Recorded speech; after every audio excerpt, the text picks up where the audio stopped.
Second hour, we're going to be talking about mindfulness and how we handle not only trauma in schools and shooting. We're going to be talking about what it means to have a president who will be tweeting every day and constantly getting on our nerves and how we're going to process that going forward. We'll have Dr. Ndidi Onijiaki in our second hour to discuss mindfulness and mental health. But in this hour, we're going to be discussing race rules by attorney Fatima Gilliam. Fatima is the founder and CEO of the Zara Group. She's a skilled strategist, business leader, negotiator, trusted advisor. She spent her career advancing her clients' goals. Among the other great accomplishments, she is a lawyer. She is a graduate of the Wesley College. She's a graduate of the Kennedy School of Government. Mrs. Gilliam is the author of the groundbreaking book, Race Rules: What Your Black Friend Won't Tell You, which is an innovative, practical manual for the unwritten rules of relating to race, helping people navigate polarizing issues. Race Rules provides much needed how-to advice to drive equity and behavioral change, introducing a straightforward, universal three-step framework to unlearn racism, drive equity, and challenging misconceptions. It provides tips, tools, and cross-racial interactions in people's personal and professional lives. Very much looking forward to that conversation. And as we begin every conversation, we try to start with a little bit of history. Fatima is going to talk with us about diversity, equity, and inclusion and some of the great challenges in this era for being a minority, for being a person of color, and understanding the political climate and the legal climate that we find ourselves in. Why various forms of affirmative action? We never focus on negative action. There is a history from the inception of the Republic to the present of negative action against our people in every facet of our existence. Whether it's from the Democratic Party of Thomas Jefferson, founded in 1793, to the Democratic Party of Nancy Pelosi and Joe Biden in 2024, African Americans confront resistance and negative action even within our own political parties. Whether it's the party of Abraham Lincoln from 1854, founded in Ripon, Wisconsin, to the party of Jim Jordan, the party of Marjorie Taylor Greene, the party of Donald Trump and Matt Gaetz. It doesn't matter what your political party is. It doesn't matter what your social construct is, liberal or conservative, on social issues or on economic issues, liberal or conservative. African Americans, women, the damned, the locked out, the disrespected. At every phase of American history, we have confronted challenges. Those challenges come to us in the form of negative action. What has our nonviolent movement demanded? Affirmative action. Remedies to negative action. Go out of your way and find African American women who are qualified, who apply to Harvard University to diversify the workforce of women jurists. She makes no bones about it. Ketanji Brown Jackson says, I would not have been in Harvard University without affirmative action, even though she is a superior lawyer and now a Supreme Court justice. Kamala Harris, prosecutor, senator, presidential candidate nominee of the Democratic Party. At every step of her career, she had to confront negative action. And even in the last campaign, more negative action for women and women of color, tropes.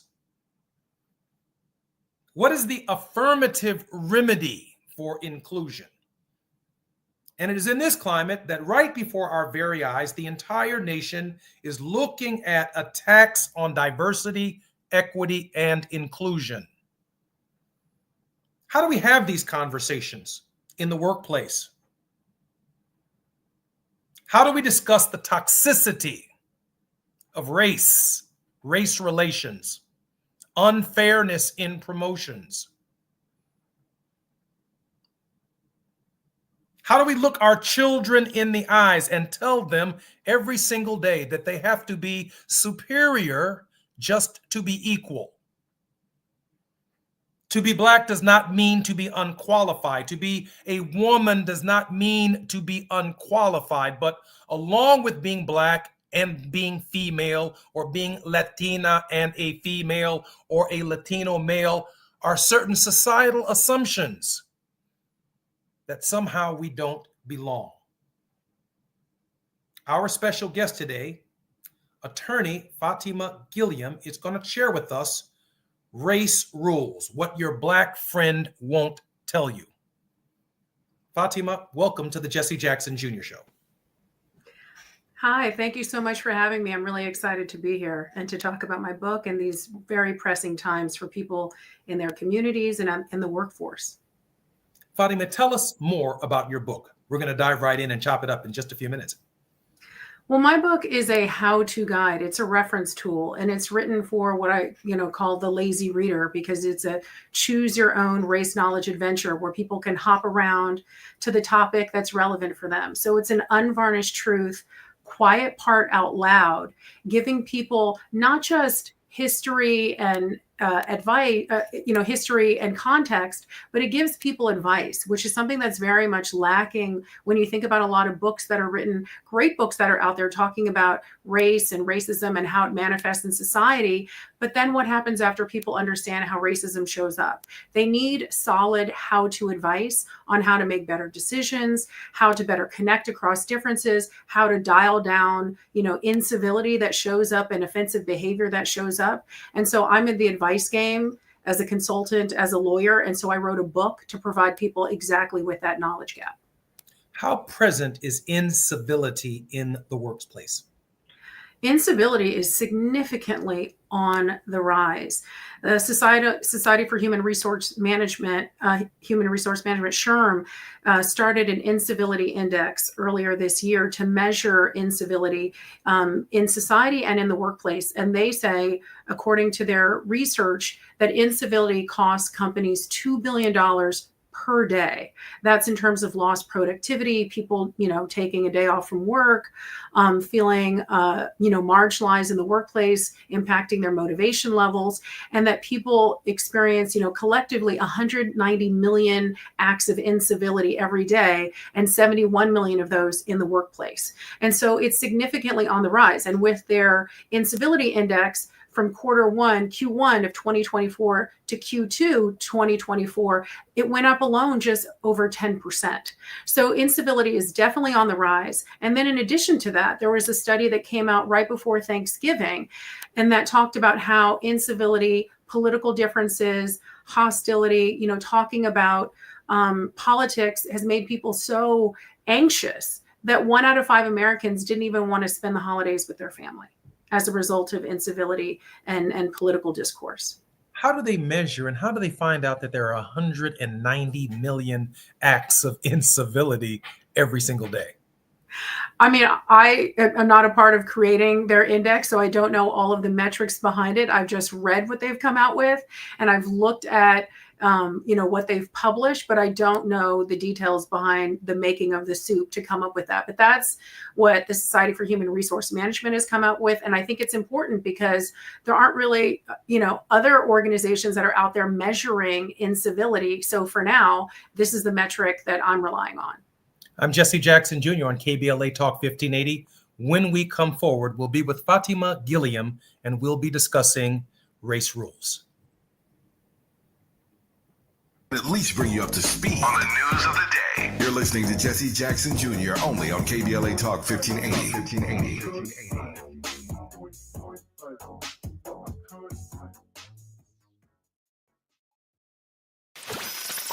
Somebody bring out the confetti, baby! Starting Monday, January 6th, KBLA Talk 1580 has a new midday lineup. I'm excited. Are you ready for Tavis Smiley, Dr. Cornell West, Jesse Jackson Jr., D.L. Hughley, and E. Quarterly Corte back to back? Oh my God. Are you really ready for all this smoke? I'm ready, brother. Yes, we still have Dominique DePrima in the mornings and Zoe Williams in the evenings, but middays just got lit on KBLA Talk 1580. We on fire.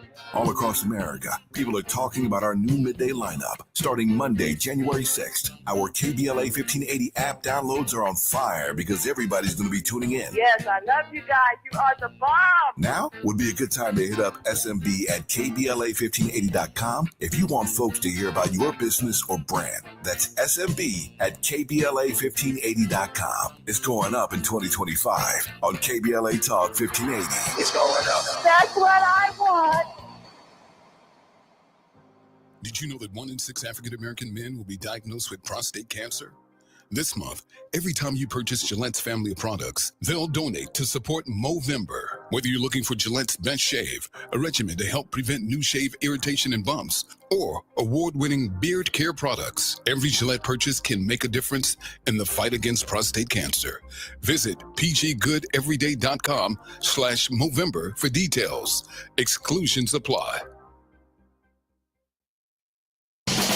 I love spreading joy with gifts this time of year, but I try not to spread my budget too thin.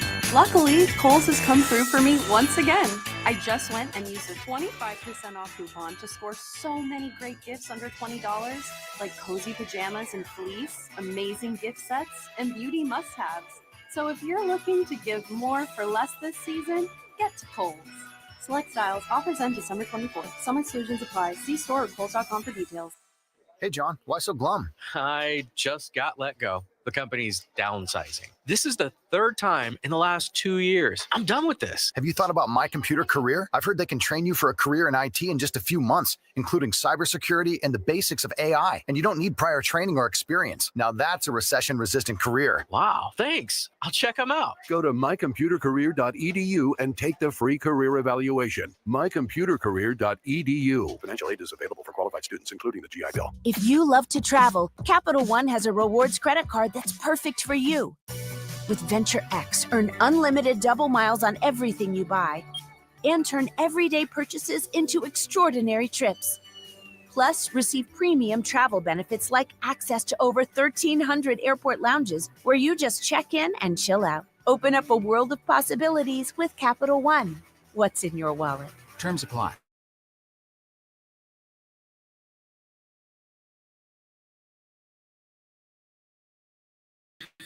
I'm Jesse Jackson Jr. on KBLA Talk 1580. Welcome back to the Jesse Jackson Jr. Show. My guest is attorney Fatima Gilliam, whose book, Race Rules, provides a needed 3-step universal framework to unlearn racism. Fatima, welcome back to our show. Hi, thanks for having me. Share with us the 3-step guide.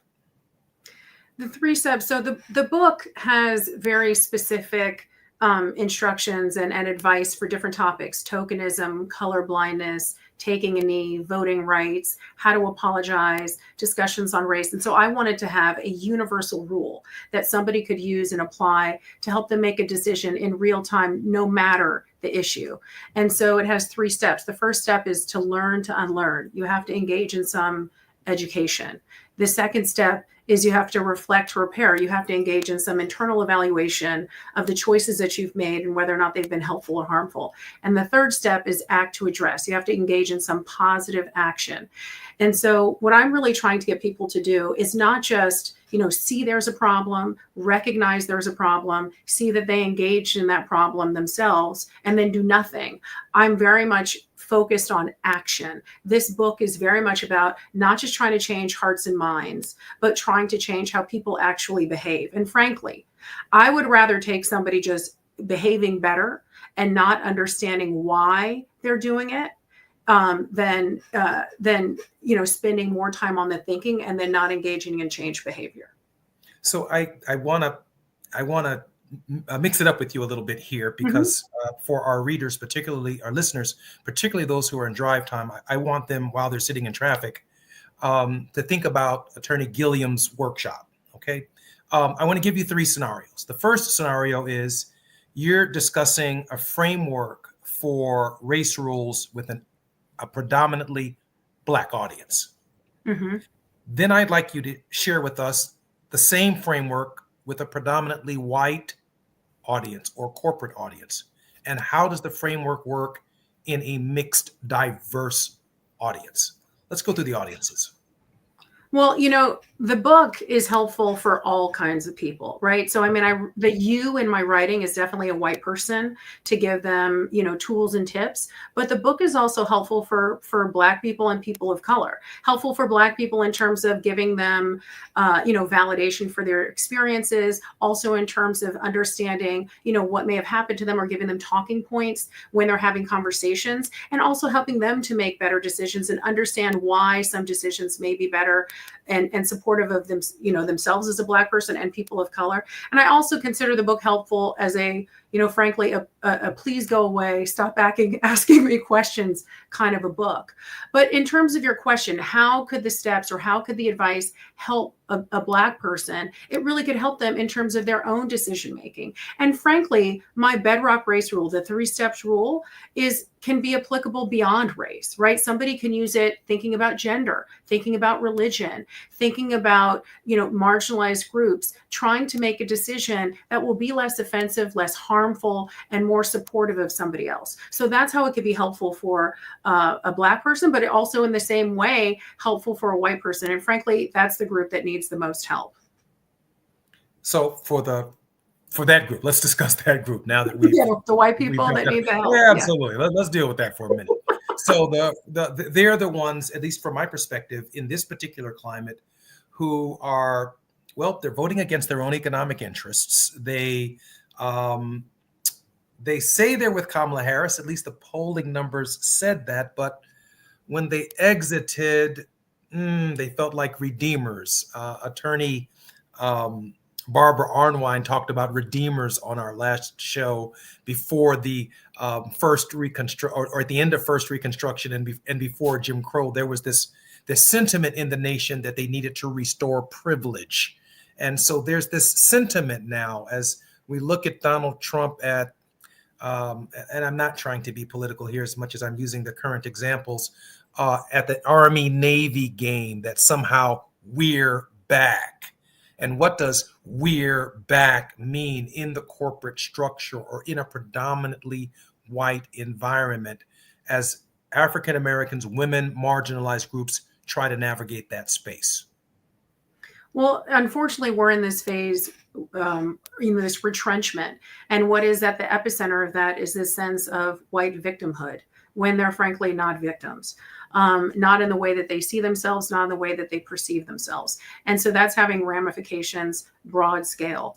It's really interesting. I've had conversations, for example, with, just give you an example, like with hedge funds, right? Or in the financial services space. And you can present to them the business case for diversity, equity, inclusion. You can talk about how diverse and inclusive environments lead to lower turnover rates, higher job retention, greater creativity and innovation. You could even show to them that there's data that shows that when there are diverse fund managers, that they return a higher return on investment, right? That's profitability, that's money, right? That they're going to be more profitable, generate more capital, all of that. You can present that data.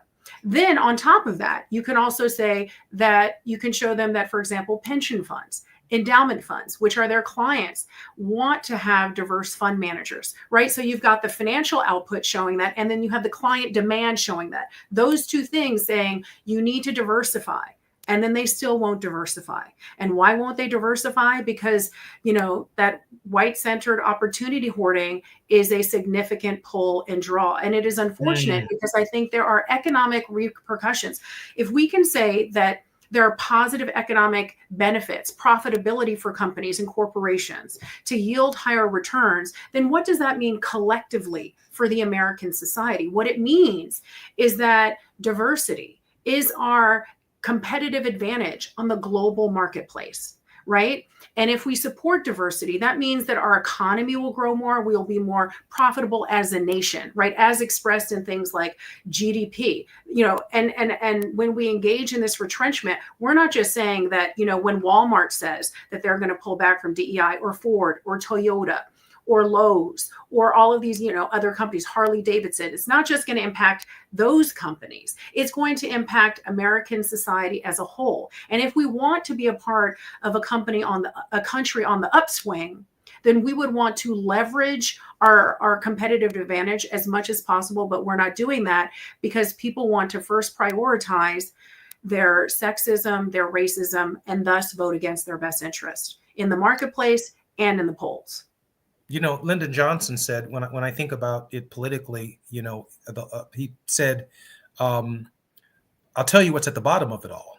If you can convince the lowest white man, he said in a speech, that he's better than the best colored man, you could pick his pocket. Hell, he'll even turn his pockets inside out and give you the lint from his pockets. And so there's an irrationality to the idea of racism, which, as a Christian, the ethic, love your neighbor as yourself, right? And then there's Jesus of Nazareth's contort that how many times should we forgive someone? Not just 7 times, but until 70 times 7. And when I think about that theologically, and I hear 190 million incidents of incivility a day, that seems to suggest to me that my theological approach to living isn't enough to conquer all of the incidents of incivility, not only in my own life or in my own space, but all of us have to buy into the ethic that we can overcome this environment. Why? Because there's an economic benefit. You mentioned that there's an economic benefit to the theology of loving your neighbor. There's an economic benefit, yet not every company is trying to jump on that. And unfortunately, what I see happening is we're all reading about, with this retrenchment is collective profiles and no courage, right? So if 4 years ago, after the murder of George Floyd, you could have all these companies coming out there saying, oh, we value diversity. We're going to invest in it. We're going to expand what we're doing. We're going to create a foundation so that we can have an inclusive workplace. And then 4 years later, they're doing a complete turnaround, but there really haven't been any changes to the American context. If anything, it's gotten worse. It shows not only were they not fully bought into what was happening before, but they're not playing the long game. All they're doing is they're focusing on a short-term cycle, which is, based on political pressure or whether or not they think they're going to get some sort of backlash, but they're not thinking about, are they preparing their company for long-term sustainability? Because that is about, sure, they want to maintain white privilege, but the numbers are not in their favor. This country is getting increasingly diverse. So what does that mean for them down the line? They're either going to want to be a part of the progress, or they're just, they're going to try to hold on to everything, but that's not going to last out for them forever. And so if they want to sustain their longevity, then they need to get with the program. But right now we have this place where people just want to, pull back. They want to get rid of affirmative action. I'm sure you've seen the numbers that, Harvard Law School, Harvard being one of my alma maters, that their Black, first-year law student class is at its lowest level since 1965, right? Usually having a class of 50 to 70 Black students in each year, and now it's down to 19 Black people, 6 of whom are men, and the Latino population went down significantly as well. Sadly, this is where we are. But getting to your earlier point about incivility, if we have this data, that there are 190 million incidents daily, costing $2 billion daily. Something like only 8% of companies have any plan in place or any policies or practices in place to deal with this rise in incivility. This is really an opportunity for leadership. So, fine. People don't want to get with the DEI plan, right? They're allergic to anything that sounds like diversity, right? But at the end of the day, what's not changing is that people still have to be able to get along with other people. They have to be able to get along with their client, with their colleague, with their boss, and do it in a way that's less toxic. If it's less toxic, then they won't have They won't be inviting litigation and discrimination lawsuits, and they'll just create a more inclusive workplace. So they should be thinking about, what is it doing to their profitability? What is it doing for their retention rates? I've spoken to many people in different corporations, different industries, who, with this rise in incivility, this rise in this attack against DEI, they are looking to leave where they are because they feel it is so toxic and so hostile. So companies need to start showing some leadership. Unless they, if they don't want to be best in class employers and want to instead be worst in class, then I guess that they can pursue what they're currently doing. When I was growing up, we were always discussing not DEI, we were discussing our fair share. If women are 50% of the marketplace, then women should be 50% of the marketplace, at the corporation, on the corporate board, in the corporate structure, at every level of the corporation. If African Americans or African American men or women are buying 30% of your product, then 30% of their law firms should be African American. 30% of their accounting firms should be African American. So I look at this in the context not only of DEI, but in the context of our fair share. And when we come forward with attorney Fatima Gilliam, we will be discussing the difference between our historic fair share and DEI. I'm Jesse Jackson Jr. on KBLA Talk 1580 when we come forward. Conversations. You're riding with Jesse Jackson Jr. on KBLA Talk 1580.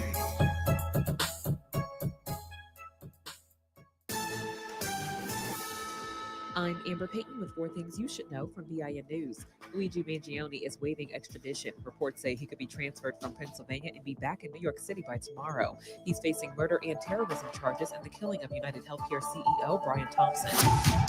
President-elect Trump is nominating former Black NFL player and Georgia Senate candidate Herschel Walker as ambassador to the Bahamas. Trump posted on social media that Walker has spent decades serving as an ambassador to our nation's youth, military service members, and athletes. A New York City judge is denying Black Mayor Eric Adams' attempt at dismissing one of the federal corruption charges he's facing. Manhattan Federal Court Judge Dale Ho is disagreeing with Adams' claim that the allegation does not meet the legal standard for bribery.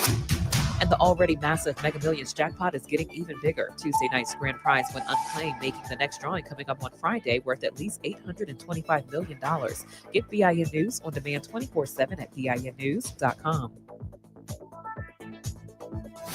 Slow moving out of Santa Monica, 10 eastbound, delays from 20th Street across Mid-City all the way to the 5 in Boyle Heights. Continued slowing on that 10 eastbound out of City Terrace from City Terrace Drive in stretches all the way to Azusa.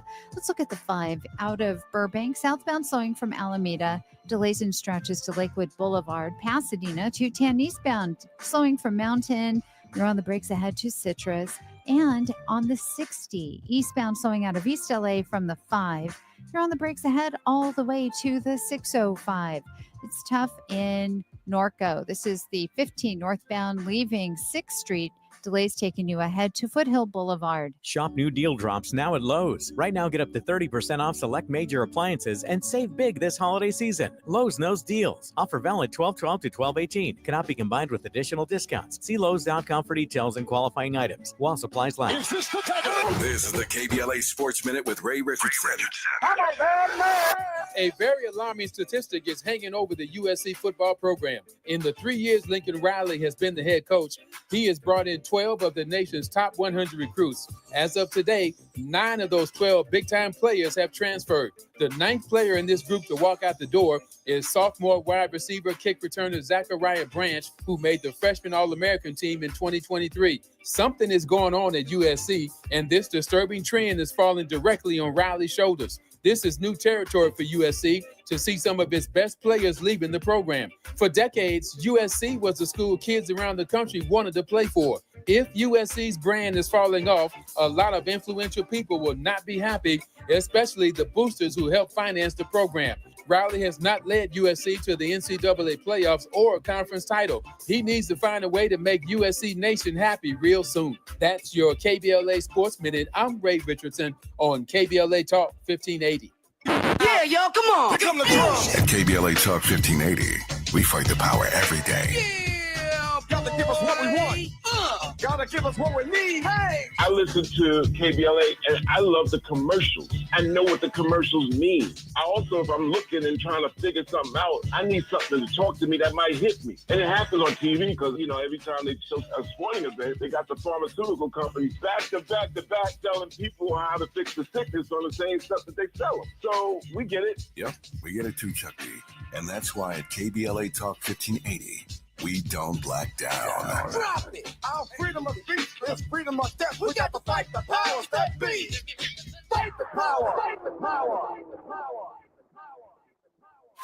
Environmental justice is racial justice. Environmental justice is social justice. This is KBLA Talk 1580. Want to play a game with me and Dad? Mommy's not feeling good. You need to vaporize that cold.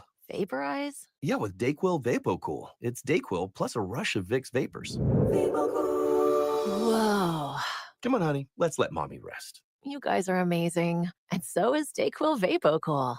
Dayquil VapoCool, the vaporizing daytime coughing, aching, fever, power through your day medicine. And to vaporize sore throat pain, try Vicks VapoCool drops. Use as directed. Keep out of reach of children. Oh no, stomach issues again? Stomach issues? Who are you? Your pancreas. I could be the real reason for your diarrhea, gas, bloating, stomach pain, or loose oily stools. I thought it was my stomach. People often do, but any of these symptoms could mean having a condition called exocrine pancreatic insufficiency, or EPI. With EPI, the pancreas doesn't release enough enzymes to break down food, but EPI is manageable. Use the symptom checker on identifyepi.com and speak with your doctor. That's identifyepi.com. Sponsored by AbbVie. The big holiday beauty sale at Ulta Beauty is happening now. Get the best gifts up to 50% off, including can't-miss deals on Urban Decay palettes, luxurious YSL and Armani fragrances, and the fabulous Shark Dryer and Styler. But that's not all. New deals drop every week. So whether you're treating yourself or finding the perfect gifts for your crew, head to an Ulta Beauty store today. Get all the best gifts, all at Ulta Beauty. Here's another great reason to use the United States Postal Service this season. When sending a package, why venture outside? Ship with USPS for a true holiday ride. Want to stay cozy and warm? There's no need to roam. With free package pickup and labels printed from home. We have over 600,000 employees always in motion. And before you know it, your gift has delivered emotion. Spread the holiday joy this season with USPS's.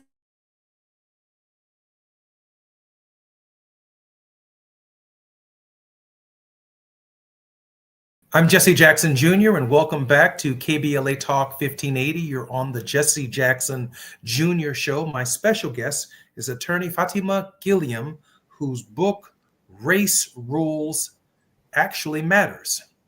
Attorney Gilliam, you have a favorite passage that you wanted to share with our listeners. Yes.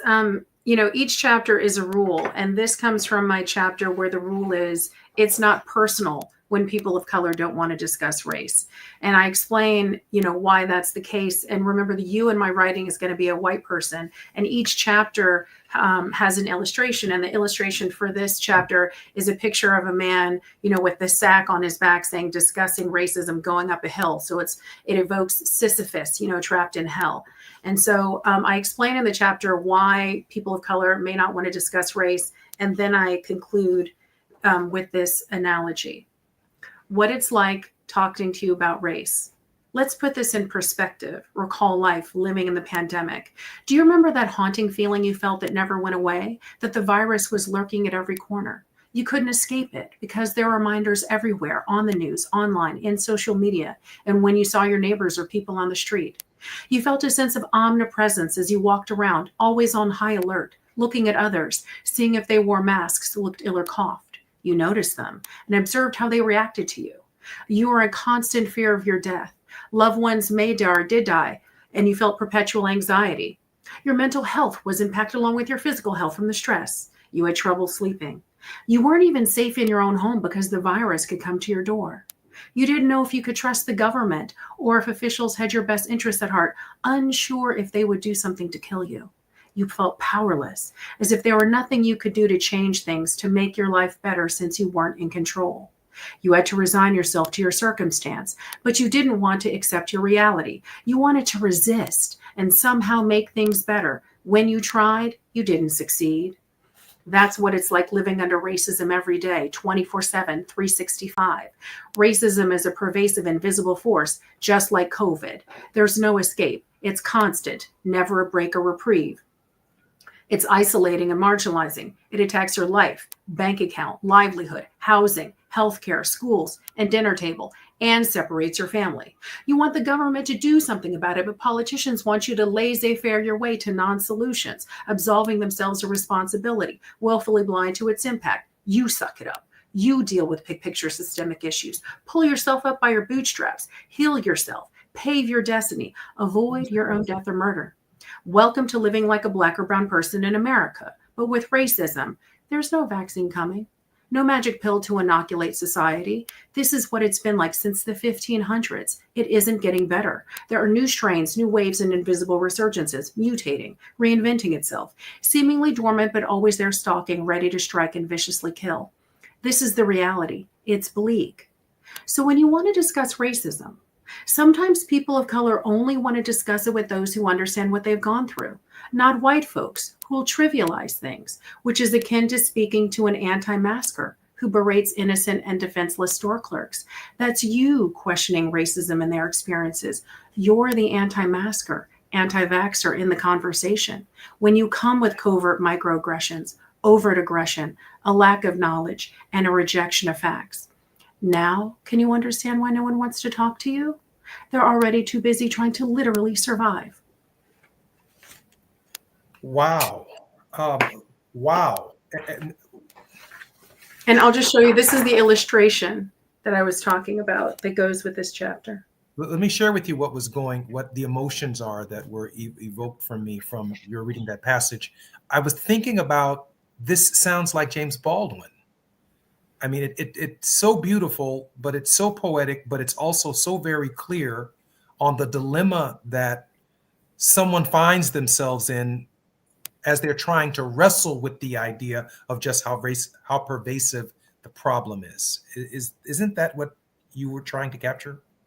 Yeah, exactly. I mean, you're definitely on point, Jesse. What I'm trying to do is I'm trying to, for people who don't understand things, that have a hard time relating, and we lived through what was a perfect analogy globally. I'm trying to explain things to people in a way that they can understand. I am intentionally undiplomatic. I am intentionally blunt and bold. And the reason why is because I actually don't think that diplomacy is helping us. If we, all of this dancing around, walking on eggshells, thinking about how people are going to receive and respond to information, if that worked, then we wouldn't be where we are today. I mean, even 10 years ago, you could say, in comparison, 10 years from the 1964 Civil Rights Act, I mean, even that wasn't enough, progress, and people still not sinking in. And then to now, where we are, where, people are in this perpetual victimhood, and so my goal is to rip off the Band-Aid and to say things boldly and bluntly so that people can understand. And then they can't say nobody ever told them. And then it's up to them to do what they want to do with that information. Now, I fully accept and acknowledge that the bluntness is very difficult and challenging for people. And that is why I have illustrations. I have translation charts. You said this, we heard this. Why don't you say this instead? I've got Jim Crow versus Jim Crow 2.0 in my voting rights chapter. I've got, an impact versus intent, comparison chart where somebody says, well, I didn't intend that. Well, who cares? Let me just show you what the impact is of what you just did so that people can understand. That's why there are also these illustrations. And that's why it's written in this choose your own race knowledge adventure where somebody can go directly to the topic that is relevant for them. That could be race rule number 15, tokenism, and they don't necessarily have to have read everything before, because I'm trying to meet people where they are, and where they are is lazy. Okay, that is where they are, and they don't want to dive deep into these topics, right? Not everybody wants to pick up the treatise on racism, the tome that's, as long as War and Peace. Nobody wants to read that book, not the everyday person. So I'm trying to get to the person who will take a digestible piece, and that digestible piece will make them do better and be better. And so it's written for your personal life, it's written for your professional life. And, and people may want to look at this book, Jesse, and say, oh, this is just an anti-racism book. This is a book just about race in America. But this book is about how do you connect across differences? How can you be better neighbor, relative? How can you, if you're in an interracial marriage, how is this going to make you a better partner? How is this going to make you a better business person and better negotiator? Like, I'm an expert negotiator. I deal with negotiating, mediating, conflict resolution, dealing with, incidents within organizations. And this book is also for somebody who's just wanting to be a better negotiator, wanting to be better with sales. And I'll just, give you this last analogy. If somebody goes to Japan to negotiate a deal, to engage in business, they would never, ever think twice about trying to understand Japanese history, culture, what is offensive to Japanese people, what are some taboos when you're in a business conversation with them.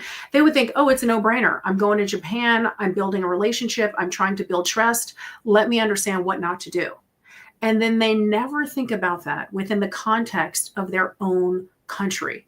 This multiracial, multi-ethnic nation full of all kinds of people. And they never think, what do I need to learn so that I don't engage in deal breaker behaviors, relationship killer choices, so that I can be a better leader, manager, employee, employer, business owner? They don't think about that. And so this book can help somebody that's running a business, that just wants to be, better in their community, and going off to college and is going to be in probably one of the most diverse environment they've ever lived in. It can help people in all of those contexts.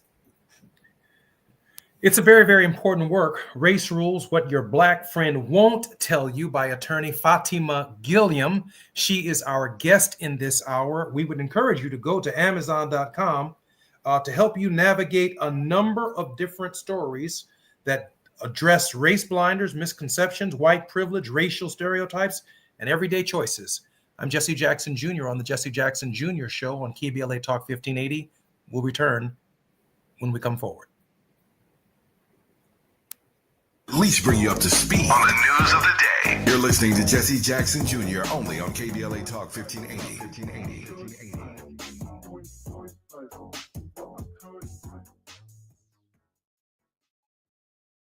Add confidence to every holiday adventure and get it done with a rugged and capable Chevy truck or SUV. Now during Red Tag, get 0% APR financing for 36 months on select Chevy models when you finance with GM Financial. Chevrolet, together, let's drive.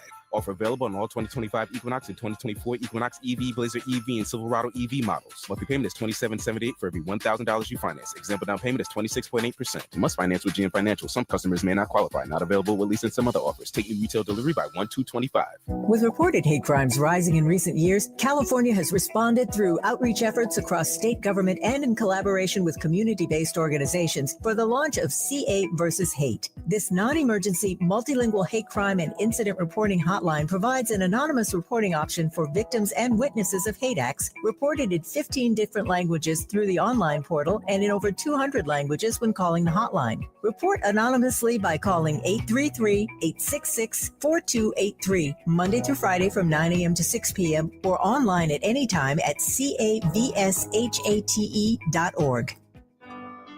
1 in 3 children born today will get diabetes. This sad prediction by the Centers for Disease Control will come true if millions of Americans don't improve their lifestyles, especially by changing what they eat, how much they eat, and how active they are every day. Every 23 seconds, another American gets diabetes.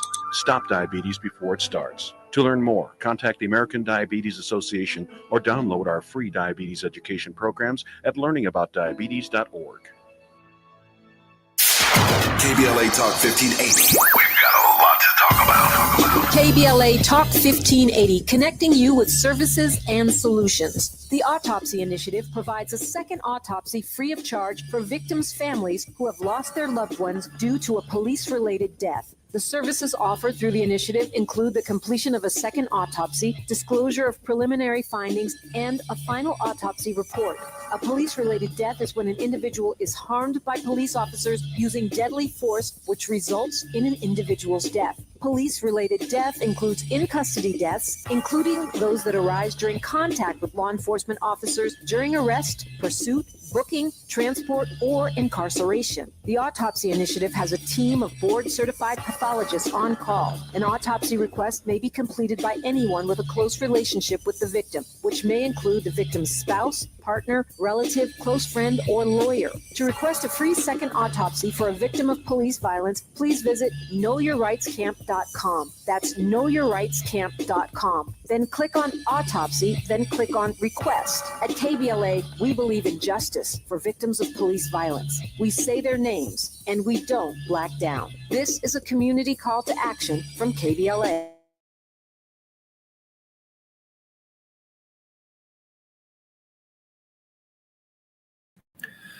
I'm Jesse Jackson Jr. on the Jesse Jackson Jr. Show, KBLA Talk 1580. Our very special guest is attorney Fatima Gilliam, whose extraordinary book, Race Rules, What Your Black Friend Won't Tell You, ought be purchased by many people who are struggling in this space. Fatima, I have a question for you because one of the issues that you raise in the book is about unlearning racism. Now, this segment's 9 minutes, and we cover a lot of racial talk on this station. I don't know if we can unlearn it in 9 minutes, but please give us a foundation, and then I'd like to hear from you why you decided to write this book. Well, to unlearn racism, I think the most important thing is that people first have to recognize that there's a lot that they need to learn and they need to be committed.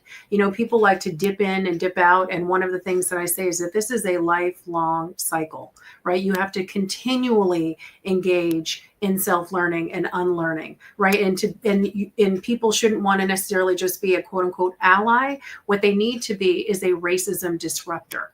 Right. And what is the critical ingredient of being a disruptor is somebody who takes action, who doesn't just think something is bad, but does something about it when they see bad things happening. Right. So if they're in that meeting and somebody says something that's utterly offensive, instead of just sitting there silent, they speak up. And they try to point out that, that's not how that is not how people should be engaging, as opposed to just going through life passive, silent, and complicit. So to unlearn racism, you have to recognize that you have to have an active role in disruption.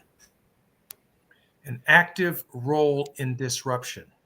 Now, I struggle with that because I'd like to think that I'm sensitive to racism. And I obviously grew up in a predominantly African-American household where my father was on the spearhead of challenging racial injustice. But there is the challenge that I confront to not be racist myself. I've heard from white folk that, Jesse Jackson's a racist, or what you're doing is practicing racism. By fighting against the injustice of racism, there is this assumption that somehow we become what we're fighting. Help us with that, Fatima. Well, first, I would say there's a difference between being racist and racially prejudiced, right? So I have one of my rules is about this topic and defining what racism is. So I actually don't believe that we as Black people can be racist, but I believe that we are all racially prejudiced. And I think the critical ingredient is collective power, not individual power, but collective power to impact what's going to happen for a group of people on an institutional systemic way. But but part of what you're saying, I think also speaks to the moment of where people are taking any solution that we have to deal with systemic racism and turning it back as a weapon against what people are trying to do to solve something, right? So saying, well, okay, if you have something like affirmative action, which is trying to give some sort of racial, preference or as if it's giving a leg up in some capacity, that in and of itself is racist. And that makes me think of, how people like to take and twist the words of Martin Luther King. where he talks about, this colorblind society. I have a dream, and and we weren't there. And frankly, Martin Luther King was 100% in support of affirmative action, and said, I'm going to paraphrase, said something like, a country that has done something specific to the Negro must now do something specific for the Negro. Yes. Right. Yes. You can't solve anything if you don't recognize. Right. And people want to think that we aren't in a society that isn't already making decisions based on race. We are. We collectively are already making that. It's just that what it's sorting out for is the white race. And that is why you have these preferences. It can't be, when you look at CEOs in America, most of them are white men. It can't be that they are inherently more intelligent, more successful. They're being more successful, but they're not, somehow better leaders, managers. No, it's that the system is structured to give them a leg up, enable them to opportunity hoard, enable them to advance in a way at the exclusion and the expense of other talent, that other talent being Black and brown people, being women, and other marginalized groups. Interesting. And there is this moment. There's clearly this moment that you went through when you decided to write this book. Share with us the light bulb moment. Yeah, so this was over 5 years ago. I was watching the news, and it was another story of a Karen going viral for calling the police for no reason. These same stories that we frankly see all the time. They're tiresome, they're weathering, it's like a new one every week. And so when I was watching this story, I started to think of several different things. I thought about the rinse and repeat questions that people have asked me in my personal life and my professional life. I thought about clients that ask me things in the diversity space, or even, if I'm not even engaged on a diversity project, right? But they're asking me this, because they know I also have this diversity background. And so I thought of all of these things collectively, the rinse and repeat questions, the blunders, the same ones over and over again. And I thought about the things that white people say around me when they don't realize I'm Black. Because for people listening in, I am extremely light-skinned, okay? And then people think I have, one of my parents is white. Nope, sorry, both parents are Black. Oh, must be one of my grandparents. Nope, all 4 grandparents are Black.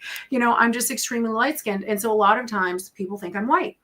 And I hear all kinds of just terrible stuff, to be frank about it. And so I thought of all of this while watching this news story and had this aha light bulb moment. And I said, oh, white people need a manual. That's what they need. They need a manual. They need a manual. They need a manual, Jesse. Rules of race. Wow. They need a manual, and somebody needed to tell them. And, and the world didn't need another book just talking about how racism manifests. They needed an advice book. So that's what I decided to write. There were publishers who were like, can she write narrative nonfiction? I could, but I won't. The only time I talk about myself and the only time I engage in that writing style is in the introduction. But the rest of the book is just straight up unvarnished truth, facts, reality, and advice. Do's and don'ts. That is what people need. So they needed a manual. I wrote it, and it is the holidays. And I say, gift this book to every ignorant person that that you want to have them stop asking you questions. That neighbor that keeps saying, oh, what is this thing about, tokenism or colorblindness or whatever it is they're asking. Give them that book to free yourself up to go about your life. Or if you want something that's going to help you have conversations with people, then I encourage you to get this book. And then again, think about it, not in the context of it just being a book about race, but it is a book about how to engage across differences, to build trust, to build relationships, to be a better leader, a better neighbor, a better manager, a better family member. Because we may have, we can just say it looks like the United States is going to hell in a handbasket. That may be the case. But what won't change is that you still have that next door neighbor. You still have that person on your team. You still have to go to work with somebody. And how are you going to go about that in a way that dials down the temperature so that you can navigate polarizing issues? You can deal with incivility, and you can do it in a way that tries to bring us collectively to a better place. And I'll just say this other piece. I wrote this book out of a sense of patriotism. I care very much about this country. And people like to think that patriotism is about waving a flag. And to me, that is just some symbolism that just really doesn't matter so much to me. What matters is, are we trying to bring our country to a better place? Are we trying to uphold the principles in the U.S. Constitution? And that is this is my contribution to American society, to try to make things better so that we can, can we just get along better? I hope so. And this is my contribution for that. I'm glad that you brought that up, because I often shared with people when I was on the campaign trail for Kamala Harris that we have to give birth to a new patriotism in the United States. Not a new form of segregation, but an expansion spiritually in that which we did not accomplish in integration. That most of what you've written can't be accomplished in a segregated legal society. It is only accomplishable at the level of a legally desegregated and ultimately spiritually integrated society where we have access to other people, we can share our differences and discuss them openly. We only have another minute or so in the program. Fatima, tell us more about how we can get your book and share with us in about 1 minute some closing thoughts. Well, you can get my book wherever books are sold. So you can get it on Amazon. And if you get it on Amazon, or I encourage you to write a review about the book, because I want and need as many reviews as I can get. You can get it at Barnes & Noble, anywhere else books are sold. I also encourage people to request it at their local library so that it is carried there. But in terms of final thoughts, yes, we are going through some very difficult times. But what I encourage everybody to do is to be vocal. We're in a time where people are just so afraid. And if we allow the naysayers and the people that bring all of this negativity that is trying to drive us back to the 1800s, if you allow, and we collectively allow those voices to win out, then we're going to get more of this tomfoolery that we currently have. And so everybody must speak up. You're in a company and you see, things falling apart, speak up. It's sort of this moment. If not you, then who? If not now, then when? And vote with your dollars. I'll just say, Walmart doesn't want to have DEI. Don't shop at Walmart. Don't shop at any place that is trying to put Black people in a subjugated position. Fatima, thank you very much for being on my show, and I hope we'll have you back sometime soon. I really enjoyed our conversation. I'm Jesse Jackson Jr. on the Jesse Jackson Jr. Show. This is KBLA Talk 1580. When we come forward, Dr. Ndidi Onejiaki.